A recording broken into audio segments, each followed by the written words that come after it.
Oi meninas, estou aqui de volta. Nos vídeos anteriores nós vimos sobre os sintomas psicológicos da menopausa e hoje nós vamos dar continuidade falando sobre os sintomas físicos.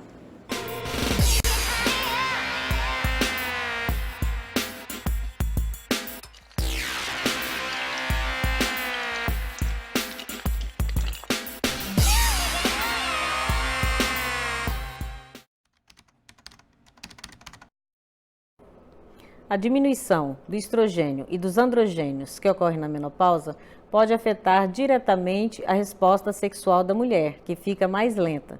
Mas não são só essas alterações hormonais que podem alterar essa resposta, mas também as alterações emocionais.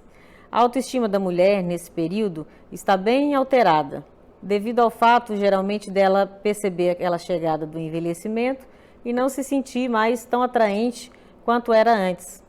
E também ela pode ter algumas ideias preconcebidas de que o sexo não vai ser mais tão bom na menopausa quanto era, além do medo do enfraquecimento do seu relacionamento com o parceiro. Uma mulher motivada, que tem um bom relacionamento a dois, ela tem mais disposição para o sexo do que aquelas que vivem ou viveram em algum relacionamento que não foi tão gratificante, que podem ter comprometimento do desejo sexual. Assim como aquelas mulheres que vivem situações estressantes no dia a dia, que são comuns desse período da menopausa, como, por exemplo, a saída dos filhos de casa, a aposentadoria, aparecimento de alguma doença grave, que pode comprometer essa resposta sexual. As alterações que podem ocorrer são o ressecamento vaginal, que é a atrofia da vulva, que é aquela genital externa, e da vagina. As paredes vaginais sofrem afinamento e ficam mais sensíveis, podendo ocorrer sangramento aos pequenos traumas e ainda há uma perda da elasticidade, devido à diminuição do colágeno, A vagina se contrai e perde a flexibilidade. Há também uma resposta tardia à excitação. Nessa fase, a mulher demora mais para conseguir ficar excitada, provocando uma dificuldade na lubrificação e, consequentemente, dor durante o ato sexual. Dor à relação sexual, que além de estar relacionada com essa pouca lubrificação, está relacionada também ao ressecamento vaginal e às alterações do assoalho pélvico, que provocam dor à penetração profunda. A diminuição da libido, que é a falta de desejo sexual. As alterações hormonais afetam diretamente a libido, mas também pode haver um menor interesse sexual se as relações forem desconfortáveis ou forem dolorosas, o que leva a mulher a relacionar o ato sexual à dor e tende a evitá-lo. Há também uma dificuldade para atingir o orgasmo e menos contrações vaginais e mais fracas.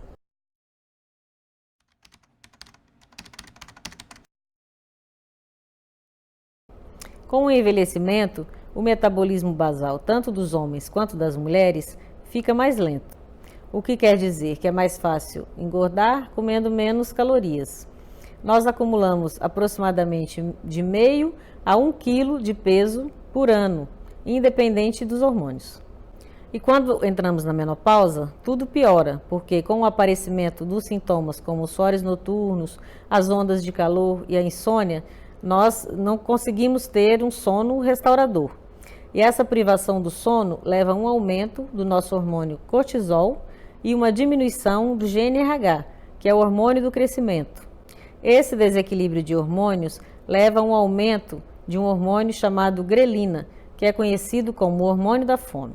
Além disso, com a diminuição do estrogênio, há um aumento relativo dos androgênios, que são hormônios que dão características masculinas, o que causa uma redistribuição da nossa gordura corporal. E o que é isso?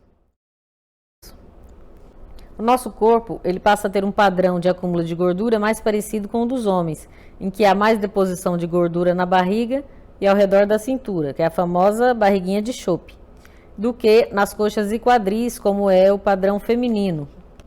Esse tipo de gordura abdominal ela é mais perigosa para a saúde porque produz substâncias com ação inflamatória, o que leva a um estado inflamatório crônico do nosso organismo, com consequente aterosclerose, que é o acúmulo de gordura nos vasos sanguíneos e um aumento da resistência insulínica, o que pode levar a doenças cardiovasculares, hipertensão, diabetes e dislipidemia, que é um aumento do colesterol e dos triglicérides.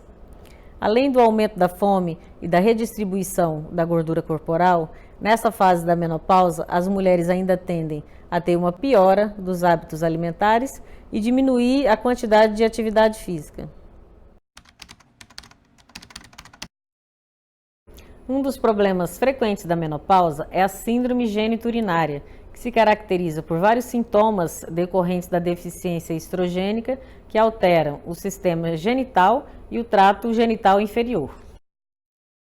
No genital ocorre uma atrofia da vulva, a genitália externa, e da vagina, levando ao afinamento do epitélio vaginal, à perda de elasticidade, a uma redução da lubrificação e a alterações na sensação genital, sendo que a queixa mais frequente das mulheres é o ressecamento vaginal, além de coceira, irritação, queimação e dor na relação sexual.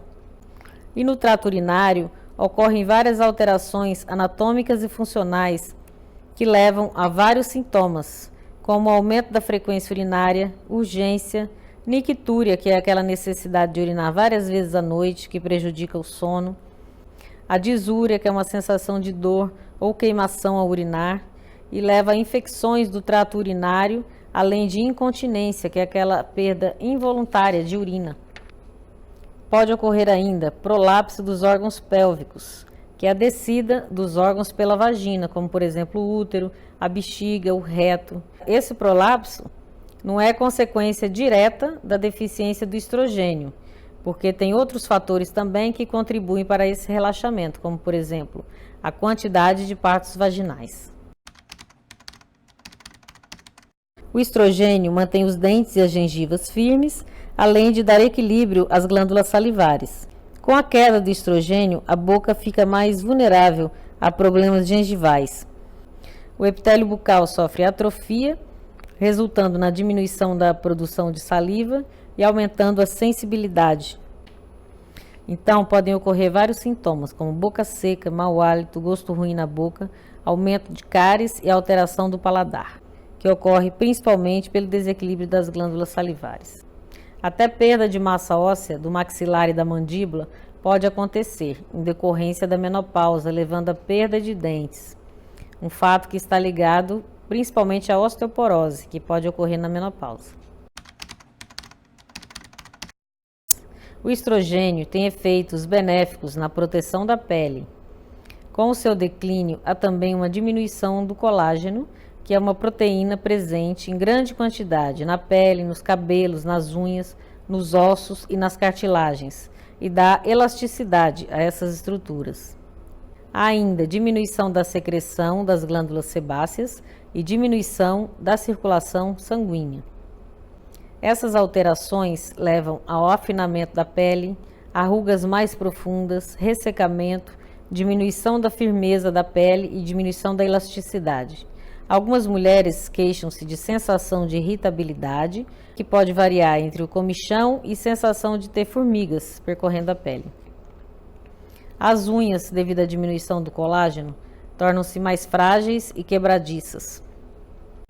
Com a queda dos níveis de estrogênio, o nível de androgênios, que são os hormônios que dão características masculinas, podem aumentar, levando à queda de cabelo e formação de pelos grossos no rosto, principalmente no queixo.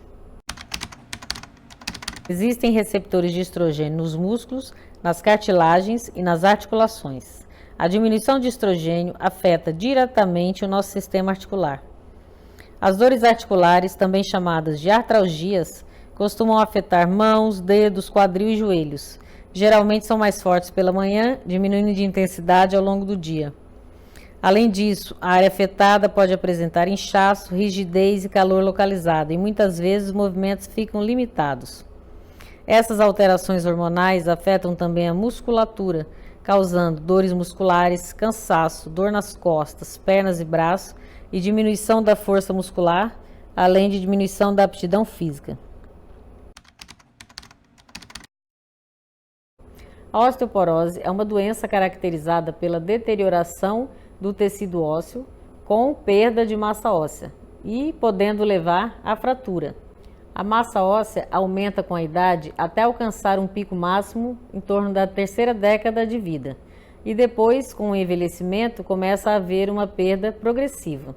No homem, essa perda de massa óssea é linear, mas na mulher, depois da menopausa, essa perda de massa óssea ocorre de forma muito acentuada, devido à deficiência do estrogênio, que funciona como uma proteção para o osso. A diminuição da massa óssea é muito acentuada, é chamada osteoporose, e sua precursora é a osteopenia. A osteoporose pode ocasionar dores, que podem ser localizadas ou difusas, e ocasiona uma fragilidade do osso, que pode levar a fraturas, mesmo com traumatismos pouco intensos ou então traumatismos espontâneos. As fraturas vertebrais são as mais comuns. E as fraturas do fêmur são as mais graves e estão associadas com alta taxa de mortalidade. A deficiência de estrogênio da menopausa se associa a um aumento do risco de doenças cardiovasculares, principalmente a doença coronariana isquêmica, que afeta as artérias do coração, levando à falta de oxigênio, como por exemplo a angina e o infarto. A doença cardiovascular é a doença que mais mata no mundo hoje. Antes da menopausa, as mulheres têm um risco bem menor de eventos cardiovasculares em comparação com os homens nessa mesma faixa etária. E após a menopausa, esse benefício desaparece ao longo do tempo, de forma que as mulheres passam a ter um risco idêntico ao dos homens da mesma faixa etária. Quer dizer, o risco de doença cardiovascular aumenta nas mulheres à medida que elas entram no período pós-menopausa e os níveis de estrogênio diminuem. Uma explicação para esse fato é que o estrogênio ele confere uma proteção contra as doenças cardiovasculares, que diminui após a menopausa. A diminuição do estrogênio na pós-menopausa leva a um aumento do colesterol, do LDL colesterol, que é o colesterol ruim, e uma diminuição do HDL colesterol, que é o colesterol bom. Resumindo, podemos dizer que na menopausa, o padrão lipídico ele fica semelhante ao do homem, que é um padrão que aumenta o risco para doença cardiovascular. Existem algumas doenças que não são causadas pela menopausa, mas que estão fortemente associadas a ela, como por exemplo o hipotireoidismo. A tireoide é uma glândula em formato de borboleta localizada na parte anterior do pescoço. Ela é uma das glândulas mais importantes do corpo humano. Produz os hormônios T3 e T4, responsáveis por regular o metabolismo e manter o funcionamento normal do organismo. O hipotireoidismo é caracterizado pela diminuição ou pela baixa produção desses hormônios. Os hormônios tiroidianos influenciam todos os nossos sistemas orgânicos e apresentam manifestações que revelam um processo metabólico lento. Os sinais e sintomas são fadiga, desânimo, movimentos lentos, discreto aumento de peso ou dificuldade de perder, sonolência diurna, intolerância ao frio, memória fraca, irregularidade menstrual, dores, câimbras musculares, cabelos e peles secos, queda de cabelos, unhas fracas, prisão de ventre, depressão, irritabilidade, rosto e mãos inchados. É muito difícil fazer o diagnóstico do hipotireoidismo quando a mulher está na menopausa, porque os sintomas são muito parecidos. Então, como essas pacientes no climatério apresentam uma grande incidência do hipotireoidismo, é recomendável fazer a pesquisa desses hormônios para fazer o diagnóstico do hipotireoidismo subclínico, que é quando a paciente não apresenta muitos sintomas do hipotireoidismo, porém os hormônios estão alterados. Bom, meninas, então a gente conclui aqui os vários sintomas da menopausa e no próximo vídeo a gente vai falar de uma parte muito importante que é o tratamento. Até lá!